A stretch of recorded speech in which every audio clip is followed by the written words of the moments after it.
So I will never forget that. She looked at me and she said, you have a peace with you. You look so peaceful.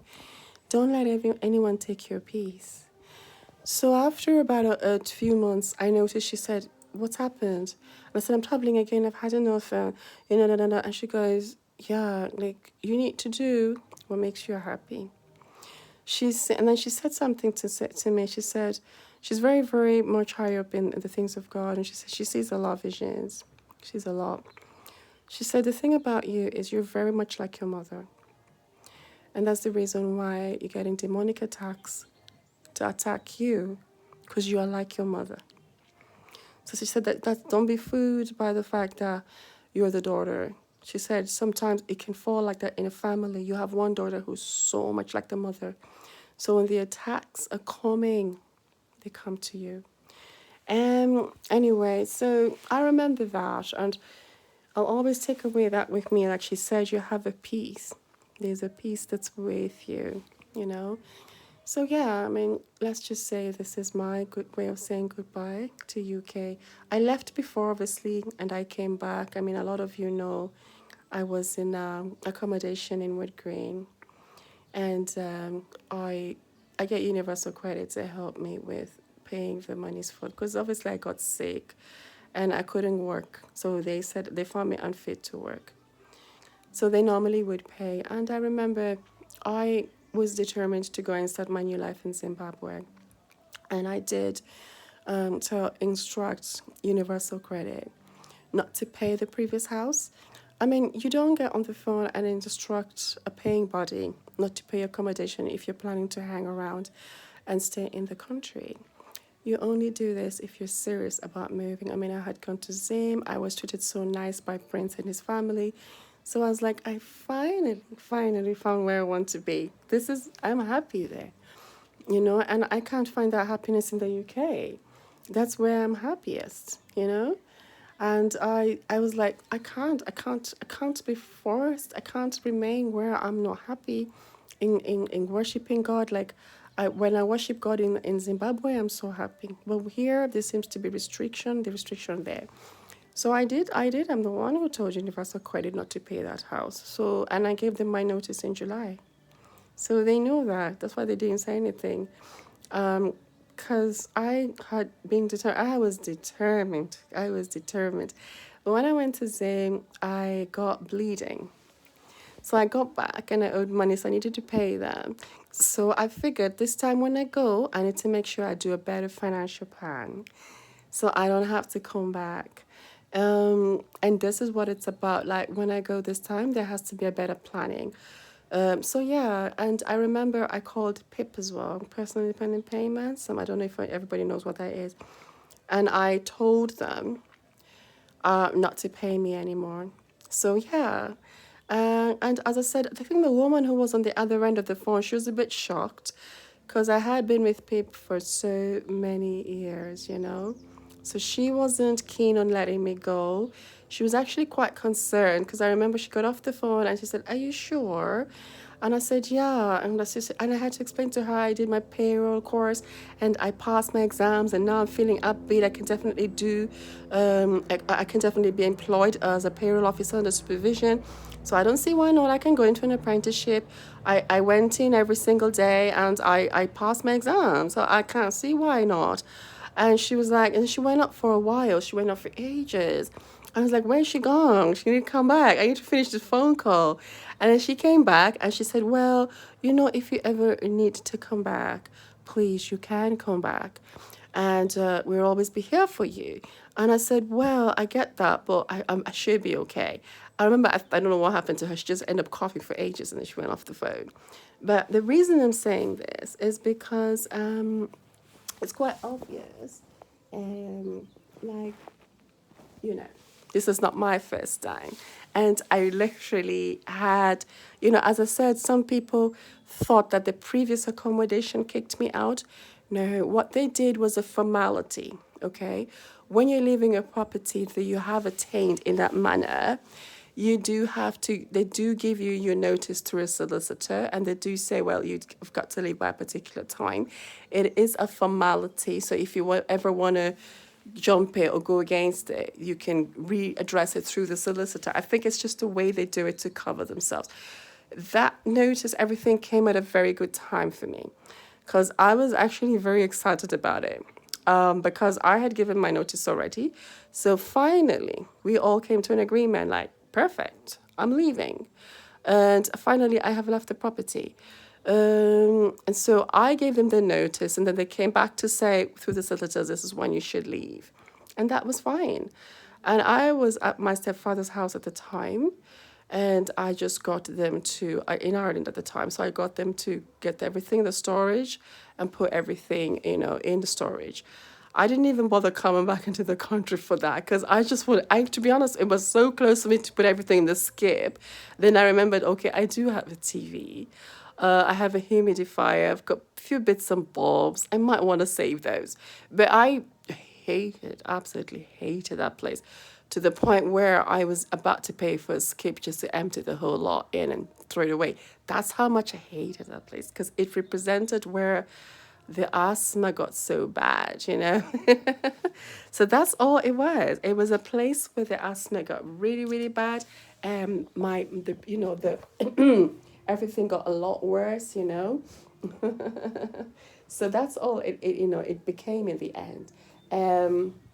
So yeah, all that being said, obviously, when you look at it in hindsight, it's just one of those things. So it is something that I do find that, as I said, that breakup is definitely the reason I'm leaving. It is the main reason. It's just for a fresh new start. And that's something I feel I deserve, especially because obviously there has been 3 rapes in my life. And I do feel raped. I feel raped. Sometimes you can be raped in many ways. You can be raped in your finances. You can be raped in your life in general. So for me, I do feel that a lot of the result at the moment, the new way things are going, are in terms of like there was a rape that was necessary to make things work as they are working now. And I just happened to be the one who was raped. So I'm looking after myself now to say, okay, I get it. I had to be the raped one.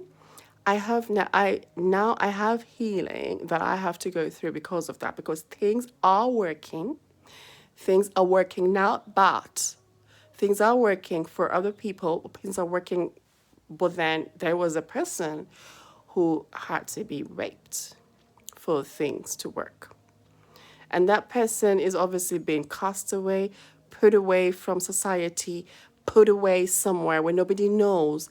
The reason things are working is because there is a person who was the one who was raped, who had to be raped. And that person is May. And is coming with damages. Now, those damages, I can only look after those damages away from the country where the rape happened. So if I remain within the country where the rape happened, it will not heal.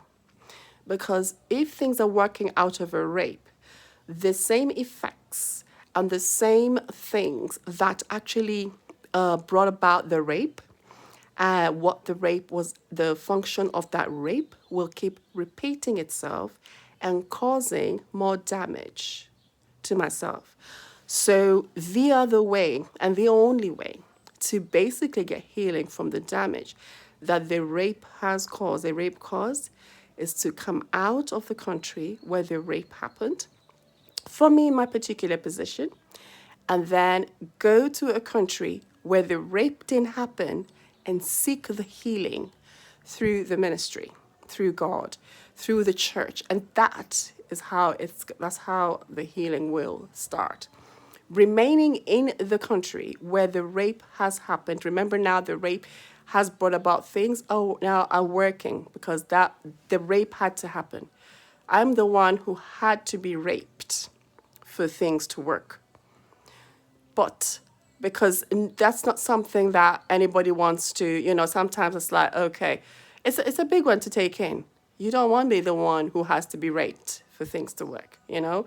When I was in Ireland, I had a very beautiful boss called Alan Hood, who I contacted. He absolutely loves me, loved me bit to bits. Like, he was a very good boss. And when he saw me on the Linda King, he was like blast from the past. You know, this my obedient worker, 5 years working with this girl.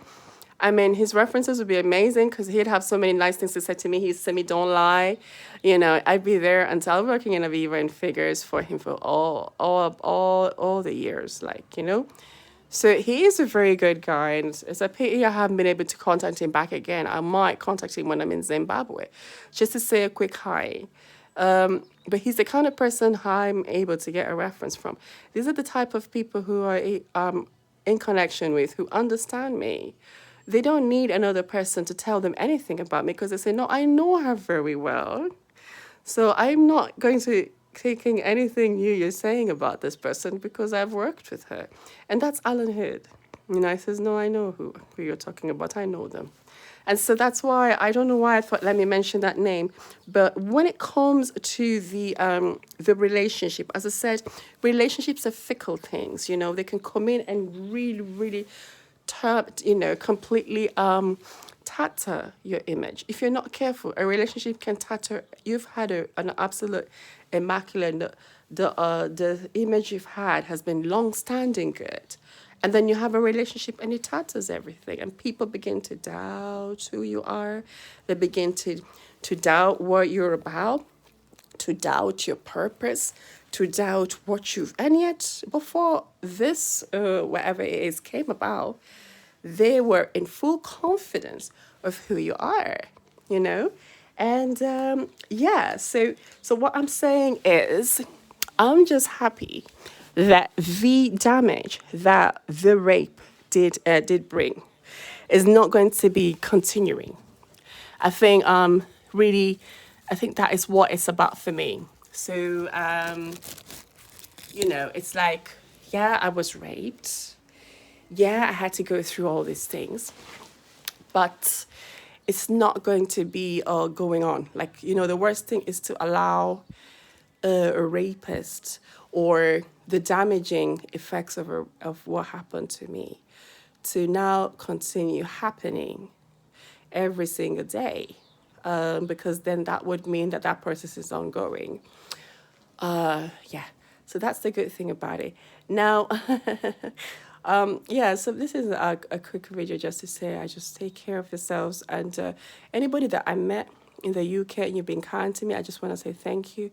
My phone also went missing 2 days ago on the bus.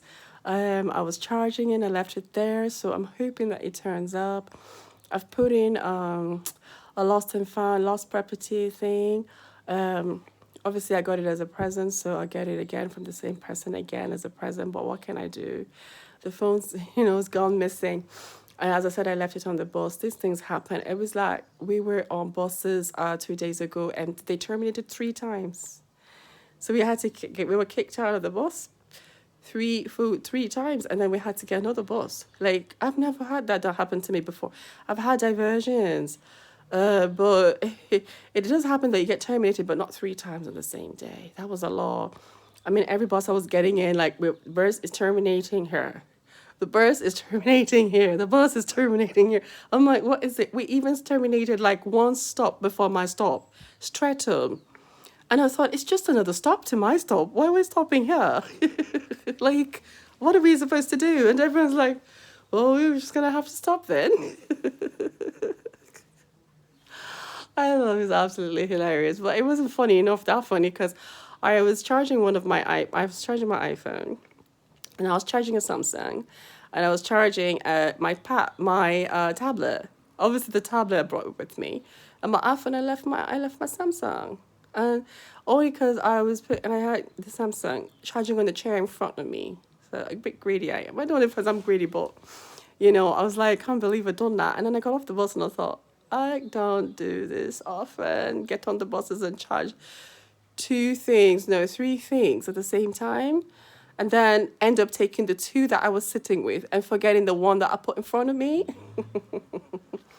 So yeah. So after all that, I believe I need a good break, and I think Zoom will be good for me, so I don't be leaving my phones behind.